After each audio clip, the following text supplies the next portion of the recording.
Hello বন্ধুরা, কেমন আছো সবাই? আশা করি সবাই ভালো আছো।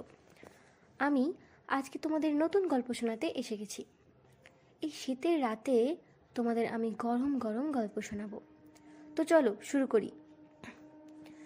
একদিনের সকালের কথা। আমি স্বামীকে ডাকতে গেলাম। বললাম, এই কোথায়, তুমি উঠে পড়ো এবার।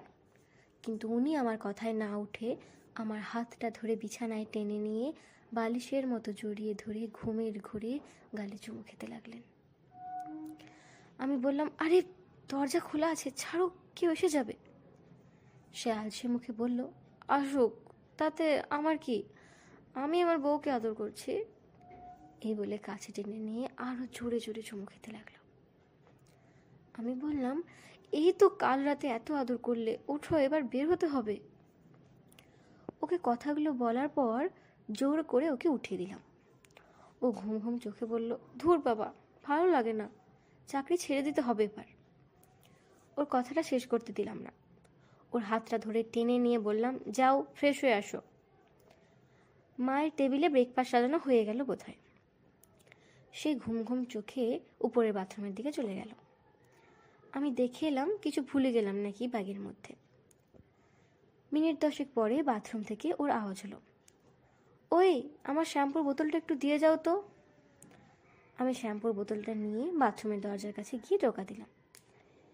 এইবার সে আমার হাত সহ ধরে টেনে আমাকে বাথরুমের ভিতর নিয়ে গেল। তারপর দরজা লক করে আটকে দিল। ওকে বারণ করা চোখে বললাম, এই একদম ভালো হবে না কিন্তু, আমার গোসল করা হয়ে গেছে। সে বলল, ধরেছি কি ছাড়বো বলে। এই বলে সাবানের ফেনা ভর্তি গায়ে আমাকে জড়িয়ে ধরল।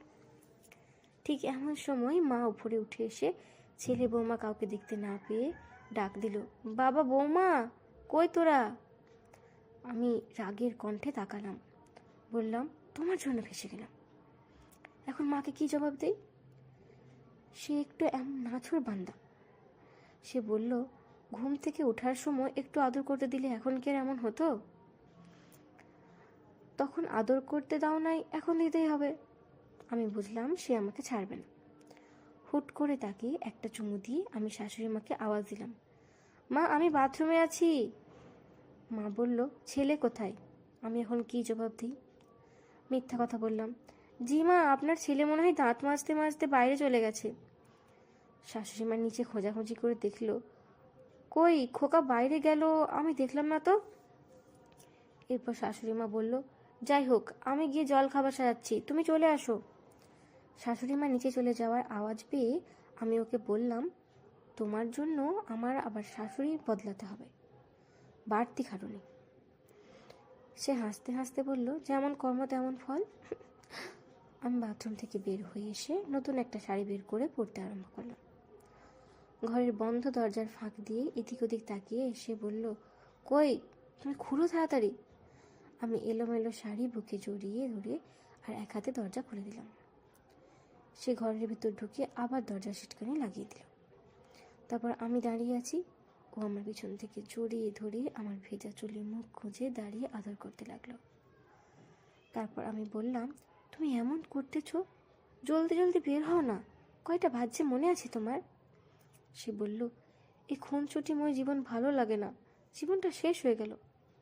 আমি এবার হাসি মুখে বললাম, ওকে ঠিক আছে, যত বেশি ছুটি পাবে তত বেশি আমায় জ্বালাবে, এবার ঠিক আছে? সে বলল, ধুর, বিয়ের পর না হয় একটু ঝগড়া করলাম, খুনসুটি করেই একসাথে থাকলাম। আমি তার কাঁধে হাত রেখে বললাম, সব হবে, একদিন আমাদেরও দেখিও, আর কয়েকদিন ধৈর্য ধরো। এবার আমি তার হাত ধরে বললাম, আবার কবে ছুটি নেবে বাড়ি আসার জন্য?